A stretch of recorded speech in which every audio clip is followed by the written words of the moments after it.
Hi! Welcome back to my channel hello my kitchen. ఈరోజు మనం పుదీనా రైస్ గురించి తెలుసుకుందామండి. సో ఫస్ట్ మనం ఇంగ్రీడియంట్స్ చూద్దాం. ఇది నేను 2 కప్స్ రైస్ అండి. నెక్స్ట్ చిన్న సైజు పుదీనా కట్ట, ఒక ఉల్లిపాయ, ఒక టమాటో, జింజర్ గార్లిక్ పేస్ట్ అండి, చిల్లీస్,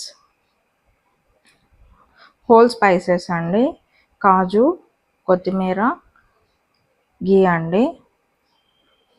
సో నేను 2 కప్స్ రైస్కి చిన్న కట్ట కొత్తిమీర అండ్ అలానే పుదీనా తీసుకున్నాను అనమాట. మీ క్వాంటిటీని బట్టి మీరు చూసి యాడ్ చేసుకోండి.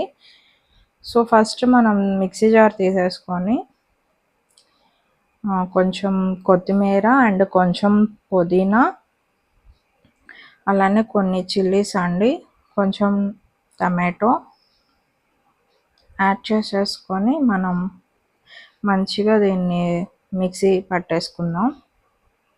సో పేస్ట్ రెడీ అయిపోయింది. నెక్స్ట్ మనం స్టవ్ ఆన్ చేసుకొని కుక్కర్ పెట్టేసుకుందామండి. అందులో కొంచెం ఘీ యాడ్ చేసుకుందాం. ఘీ కొంచెం హీట్ అయిన తర్వాత హోల్ స్పైసెస్ వేసుకొని కొంచెం తిప్పుకున్న తర్వాత నెక్స్ట్ మనం ఆనియన్స్ యాడ్ చేసుకుందాం. ఆనియన్స్ కూడా మంచిగా కొంచెం తిప్పుకుందామండి. నెక్స్ట్ వచ్చేసి మనం అందులోనే చిల్లీస్ యాడ్ చేసుకుందామండి. ఈ పుదీనా రైస్ చాలా లైట్ ఫ్లేవర్తో ఉంటుంది, చాలా బాగుంటుందండి. నెక్స్ట్ మనం అందులోనే జింజర్ గార్లిక్ పేస్ట్ యాడ్ చేసుకొని మంచిగా తిప్పుకుందామండి, పచ్చివాసన అంతా పోయేంత వరకు.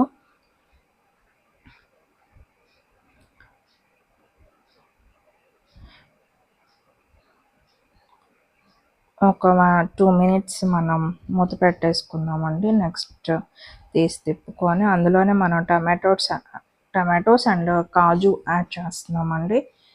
అవి కూడా మనం మంచిగా వేగనిద్దాము.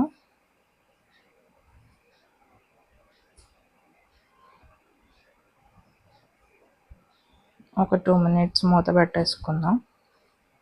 చూద్దామండి, బాగా మంచిగా వేగినాయి, ఆయిల్ కూడా సైడ్కి వచ్చేసింది. సో నెక్స్ట్ మనం ఇందులోనే పుదీనా, కొత్తిమీర, చిల్లీ పేస్ట్ యాడ్ చేసుకొని తిప్పుకుందామండి.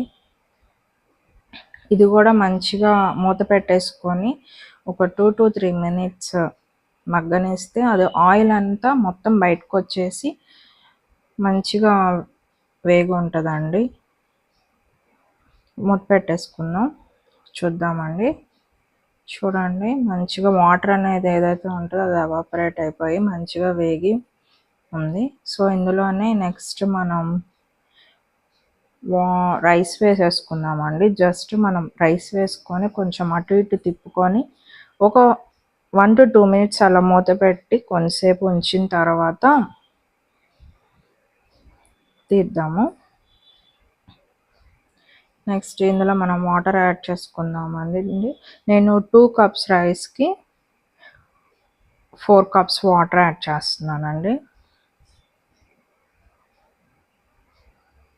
సో వాటర్ యాడ్ చేసుకొని మంచిగా తిప్పుకుందామండి. ఒకసారి తిప్పుకొని లిడ్ పెట్టేద్దాము. 2 విజిల్స్ రావాలండి.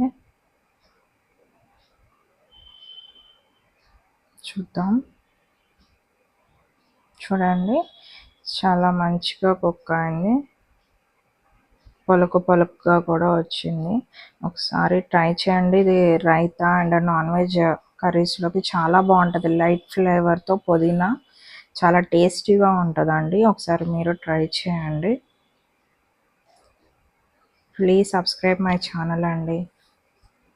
ఒకసారి మీరు ట్రై చేసి ఎలా ఉందో కామెంట్లో మెన్షన్ చేయండి. థ్యాంక్ యూ సో మచ్ అండి నన్ను సపోర్ట్ చేస్తున్నందుకు. Thank you so much for watching అండి. Please do subscribe, like and share అండి.